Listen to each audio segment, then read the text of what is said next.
એટલે પ્રશ્નો પહેલેથી 4-5 જણે લખીને તૈયાર રાખવાના, નીચે 4-5 લીટી છોડીને રાખવાનું.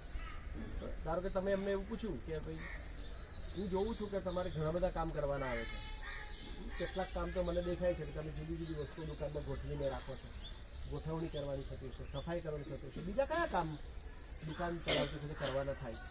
એ કામ બોલતા હોય ત્યારે પછી એમ નહીં કહેવું ઊભા રહો, એ સાઈડ નહીં, શ્રુત લેખન નહીં કરાવતા, તું ઊભા રહો લખવાનું રહી ગયું. 4 જણે થઈને આપણે એકવાર છોટા સાહેબ વાળે તો કરાય ને શ્રુત લેખન, એ એવું છે એ લખે જ જાઓ એકવાર. કેટલાક લોકો તમારા ગ્રુપમાંથી ડ્રોઈંગ સારું કરી શકતા હશે તો એમને સાદા ઝડપી સ્કેચ બનાવી લેવાના. દાખલા તરીકે તમે તમારે કોણ છે અગ્નિનું એટલા ઉદાહરણ લઈએ, થોડા ઓછા થઈ જાય. બીજો વ્યવસાય કરવો છે ભઠ્ઠી, હા, તો એ એવું કે હા અનિતા જ આવી ગઈ, લ્યો ખાઈ ગયા ને કે ભાઈ આ અમારું આખું આ મશીન છે બોઇલર દૂધ ઉકાળવાનું, એવું બતાવે ને કે આની અંદર દૂધ. તો કોઈક વ્યક્તિ જે ફોટો પાડનાર તો પાડે છે પણ એની સાથે સાથે કામ સ્કેચ બનાવી લે કેવી રીતે બની ગયો, અને પછી એમાં એના નામ બોલે ને. પ્રશ્નોની શરૂઆત કોણ કરવાનું છે એ પ્રશ્નોત્તરી કરનાર એટલે કોણ, તો કે પહેલો પ્રશ્ન કોણ પૂછશે એ મહત્વનું છે. પછીના બીજા પ્રશ્નો તો જેને જેવા અંદરથી એમની વાતમાંથી પ્રશ્નો થાય તો એ તો પૂછવાના જ હોય ને બધાય. પણ આપણે જેટલી માહિતી તમે પ્લાન કરી છે કે આટલું તો આપણે જાણીને આવવું જ છે, એ પ્રશ્નો કોણ પૂછવાનું છે એ એક જ જણ નક્કી કરો. પછી પેટા પ્રશ્નો તો કોઈ પણ પૂછી શકશે. તમે બધા ગયા છો તો કઈ થોડા કઈ સાંભળવા જ ગયા છો, તમને કોઈ પ્રશ્ન થાય તો તમે પૂછી પણ શકો. અને બધા છે ને કડિયાના અને ટેમ્પના બધા પ્રશ્નો બનાવેલા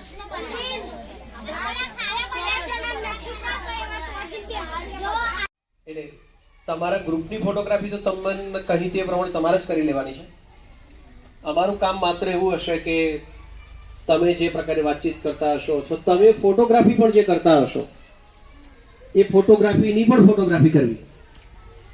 એટલે આ આખું આયોજન તમારું છે, એ આયોજન તમારું જ રહેશે.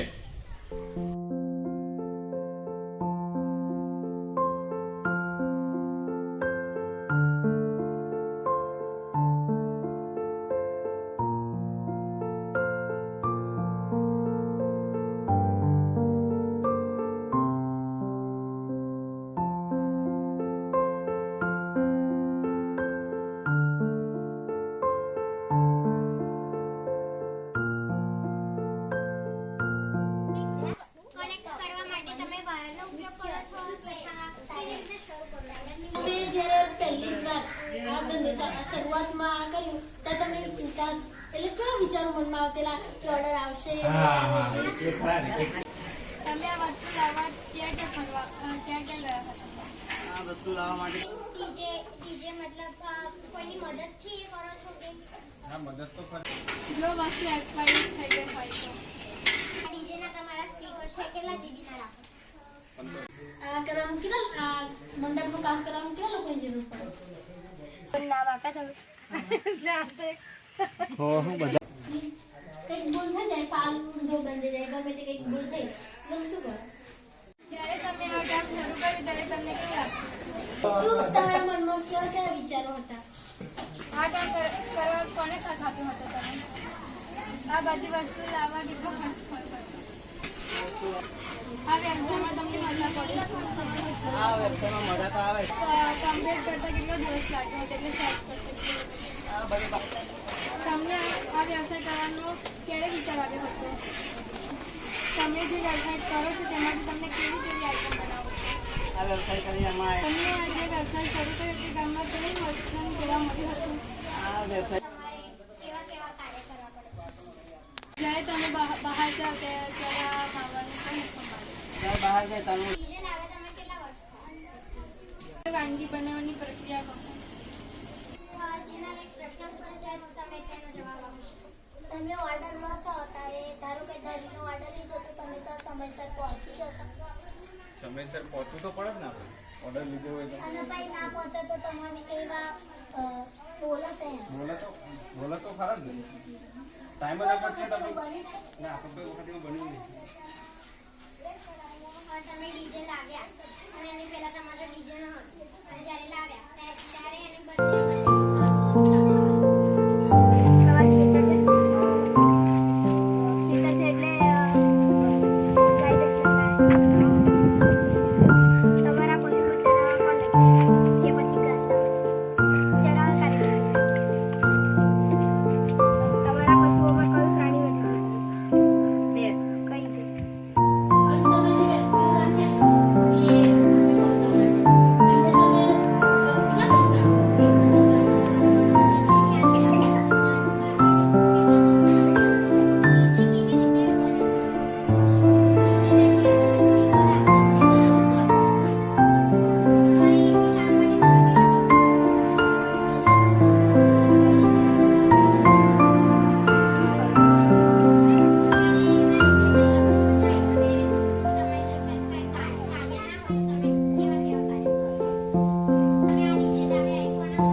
એવી રીતે અમે ઓર્ડર લખીએ. ઓર્ડર લખીને એની તો જો માવો રેડી છે એટલા માટે આપણે છે ને કોકને બંધ કરી દીધું. નકર જો ચાલુ રાખશું તો માવો ભરી જશે. દૂધ નાખ્યા પછી આ કોક ચાલુ કરે જેમ કે અંદરનું જે પ્રેશર હશે ને એ પ્રેશર અહીંયા આવશે એટલે આ ઉબલશે અને એ પ્રમાણે માવો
બેકલેસ ડે અહેવાલ. બેકલેસ ડે એટલે બેકલેસ ડે તમે સમજતા હશો કે ના સમજતા હોય તો હું કહું કે બેકલેસ ડે એટલે આપણે વ્યવસાયને મળીને તેમની જોડેથી જે આપણે પ્રેરણા મળી આવે છે એને તેમના જોડેથી તેમની ભાષા અને શીખવા મળે છે કે આપણે મોટા થઈને આવું કામ કરવું હોય તો શું કરવું પડે છે. તેમાં અમને વ્યવસાય, ખેતી, ઓછા પશુપાલન, વધુ પશુપાલનના પ્રશ્નો બનાવવા આપ્યા. તેમાં જેને 30થી ઉપર પ્રશ્નો બનાવ્યા હોય તેને પહેલાં તો વ્યવસાય પ્રશ્નો બનાવ્યા હોય તેને તેમાં તારવ્યા અને વ્યવસાયવાળાના ઘરે પૂછવાનું હતું. તેમાં અમે ક્યારે આવીશું અને ક્યારે મળીશું તે પૂછવા ગયા. પછી અમે 15 ફેબ્રુઆરી 2024 અમે નિશાનમાં જ નક્કી કર્યું કે પ્રશ્નો કોણ બોલશે, લીડરશિપ કોણ લેશે, ચિત્ર કોણ દોરશે અને ફોટોગ્રાફી કોણ કરશે અને નોંધણી કોણ કરશે. આવી રીતે વહેંચ્યું અને અમારે અશ્વિનભાઈના ઘરે જવાનું હતું. પૃથ્વી ગ્રુપ અમે 15/2/2024 રોજ ગામની મુલાકાતે ગયા હતા. ત્યાં 4 ગ્રુપમાં અમે જુદા જુદા સ્થળે ગયેલા. એમાંથી અમારું પૃથ્વી ગ્રુપ ડીજેની મુલાકાતે ગયું હતું. તેમાં પ્રિન્સી પ્રશ્ન પૂછતી હતી. અમને ડીજેની નવી વસ્તુઓ જાણવા મળી.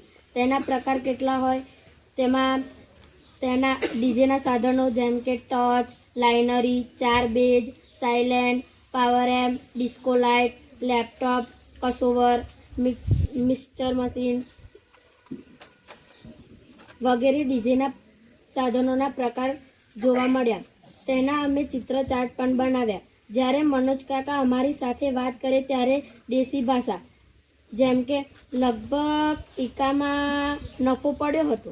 નકર રેકડામાં તો નફો નહોતો પડતો. આવી રીતે વાત કરે ત્યારે બધા ખૂબ હસે અને મજા પડતી હતી. અને તેઓ એક ઓર્ડર જેમ કે બર્થડેના ઓર્ડરના 10,000 રૂપિયા લે તો તેમને તેમાં 3,000 નફો પડતો. અને તેમને ડીજેનો પહેલો ઓર્ડર રામ ભગવાનનો વરઘોડો હતો તેમાં લીધો હતો. ડીજેનો તેમાં અમારા ગ્રુપના ભઠ્ઠીવાળો દુકાનદાર અને કોન્ટ્રાક્ટર તેવા વ્યવસાયકારો હતા અને તેના માટે ઘરેથી પ્રશ્નો બનાવવા આપ્યા હતા. એ પ્રશ્નો પછી તેમાંથી તારવવામાં આવ્યા કે આવા પ્રશ્નો પૂછી શકાય. પછી તેઓ બધાના ચોપડીમાંથી લઈને યાદી બનાવી તેના અમારા કુલ પ્રશ્નો થયા હતા અને તે પ્રશ્નો લઈને અમે ત્યાં જ અમારો બેકલેસ ડે પૂરો થઈ ગયો. તમે એવું સમજતા હશો કે શાળામાં જ ભણી શકાય. તમારો જવાબ હા હશે, પણ મારો જવાબ હા પણ છે અને ના પણ છે. એવી રીતે કે આપણે શાળામાંથી જ ભણી શકીએ એવું ઘણા હોય, પણ આપણે ગામના લોકોને જોડેથી આપણે તેમની ભાષા શીખી શકીએ છીએ અને આપણે જીવનમાં એ ભાષા કામ લાગે છે. એ ભાષા અમે તેમની બોલી આપણને આગળ જતાં કામ લાગે છે.